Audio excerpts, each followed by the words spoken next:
As a reminder, 18, 19, and also 110, which will be in 2 days, these homeworks won't have AP Classroom on them. I'll give them to you next week.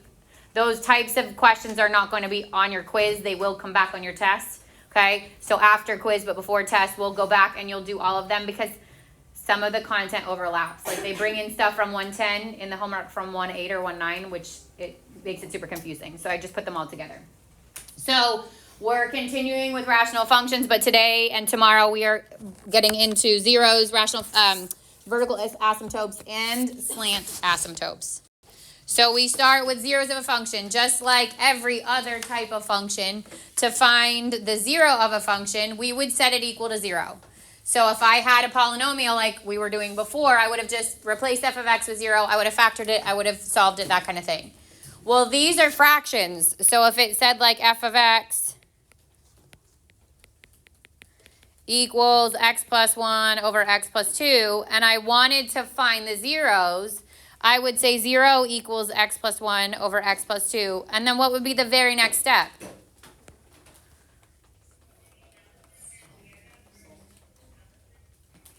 How do I get rid of the bottom of the fraction? I'd multiply it by both sides, and what's going to happen as soon as I move it to the other side? It's going to be 0. It will always go away. So instead of going through those steps, we literally, when we are finding zeros, ignore the bottom and only set our numerator equal to 0, okay? Technically, you're doing the same thing we've always done, which is set it equal to 0 and solve. But with a rational function, your denominator will always be the first thing to go. So you might as well not even waste the time. So we set our numerator equal to 0. And then these are going to be where it crosses the x-axis, right? Our zeros are going to be, if I look at my graph, this would be my x-intercepts. Your vertical asymptotes are going to occur every time your function would be undefined. And because it's a fraction, it's undefined if the bottom is 0. So rational functions have vertical asymptotes when the denominator would equal 0. So the numerator is where we find our zeros. The denominator is where we find our vertical asymptotes. So we're going to set our denominator equal to 0. And there's going to be times in which it's just one vertical asymptote, just x is on the bottom. Or it's going to be times in which we have to factor our denominators and set them equal to 0. They are vertical lines. So our format has to be x equals 0. You cannot just say 3. You have to say x equals 3. Because again, they are lines. All right, example 1 says, find the domain, the zeros, and the vertical asymptotes of the rational function. So if we look at A, domain comes from my denominator, right? Domain, the denominator cannot equal 0. So x cannot equal 5. Domain, negative infinity to 5, and 5 to positive infinity.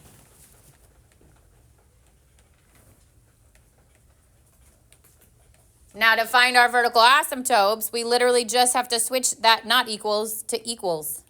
So our vertical asymptotes are at x equals 5.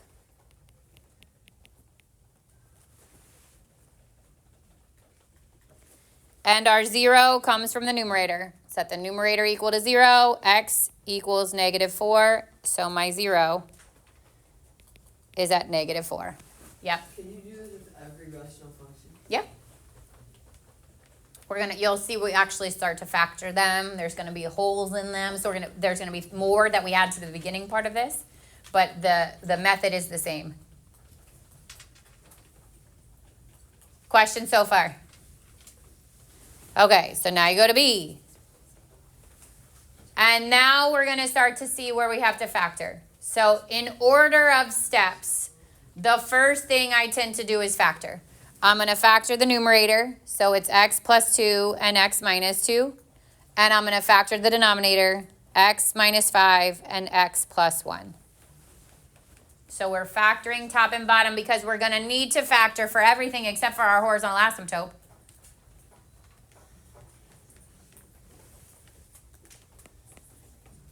So domain, I set the denominator not equal to 0. So my x cannot equal 5, and my x cannot equal negative 1. So domain goes negative infinity to negative 1, parentheses. Union negative 1 to positive 5, parentheses. Union 5 to positive infinity. Yep. I thought we get domain but with the horizontal asymptote. No, domain's bottom. Horizontal asymptote is the relationship of our exponents. So we can go back and do horizontal asymptotes after this. Yeah. All right, so how do I change it for vertical asymptote? Good. Instead of these being not equal to 5 and not equal to negative 1, it is x equals 5 and x equals negative 1.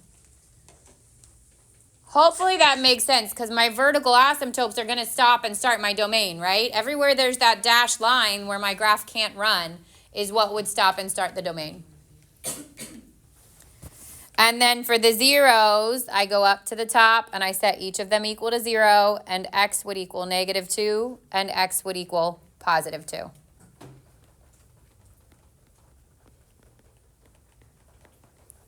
And you can write x equals negative 2, comma 2, but you don't need it. Whereas the vertical asymptote, you have to have it because it's a line. Still good? All right, it didn't ask for it, but what would be the horizontal asymptote in this case? Y equals 1. Good. What would have been the horizontal asymptote the first time? Y equals 1. Make sure you get the y equals in there because it's a line. Still with me? Yeah. Okay, go to C. Numerator can be factored. I can take an x out. Can the denominator be factored? No. So domain, set your denominator not equal to 0. I would get x squared cannot equal negative 5. And then when I square root both sides, what happens? It's an imaginary number. So this means there's nothing x can't be, which means my domain is all real numbers. It also means no vertical asymptote exists because there's nowhere that denominator equals 0.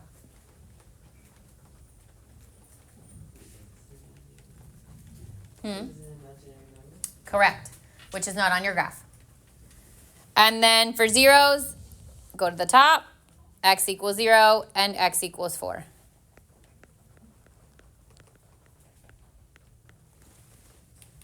What's the vertical asymptote?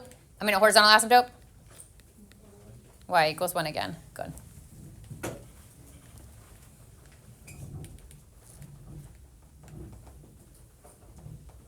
Still good? Okay, so now let's look at our graph. They're not visible, so you got to kind of figure out where they would be. Your vertical asymptote looks like it would be here and here, which means my domain is going to be what? What's the furthest point left? Negative infinity. What's the first time my graph stops? Negative 5. Can it include it? Nope. Then it goes again from negative 5 and it stops where? 2. Good. And it can't include it. And then it goes from 2 to positive infinity. So your domain stops and starts with your vertical asymptotes. My vertical asymptotes are x equals negative 5 and x equals 2. If it helps you to find those before you do domain, that's fine. And then where is it crossing the x-axis? Good, negative 2. So there's only 1 0 this time. Where does it appear to be a horizontal asymptote? Y equals 0. Good. So remember that middle one can cross through it, but the outer edges cannot. Well, do not typically. Still good? Yeah. Wait, so would you put the horizontal asymptote to 0? Yep. So if it asked for it, horizontal asymptote would be y equals 0.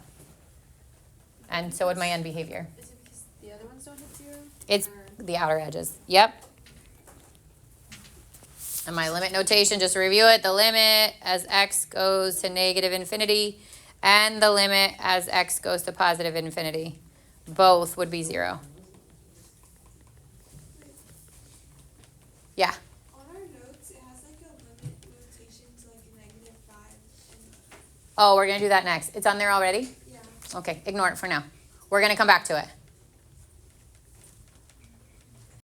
All right, so how do we describe our vertical asymptotes with limit notation? Basically, notice the bottoms of these. Instead of saying this is going to negative infinity or positive infinity, this is saying as my x values approach -5, and the other side -5, but one's got a minus and one's got a plus. The minus side means from the left, and the positive side means from the right.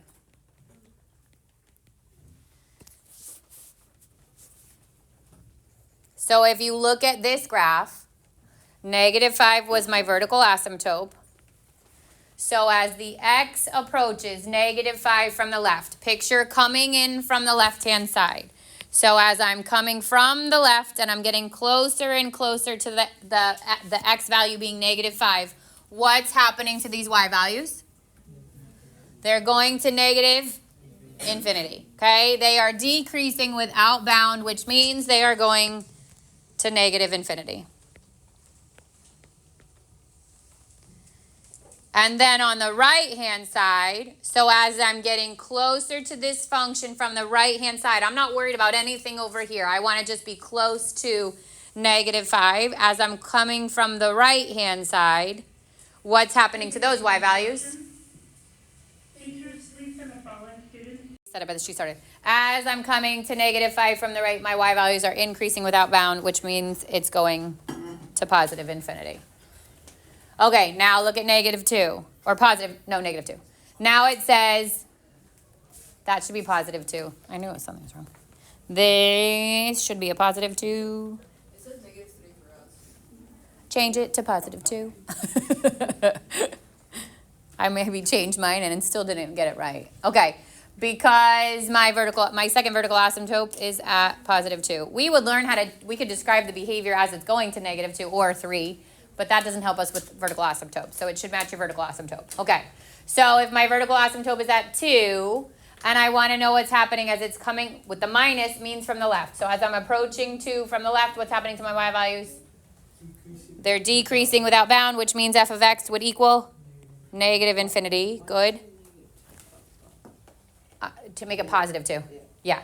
Okay, and then as I'm coming closer to +2, but from the right, what's happening to my y values?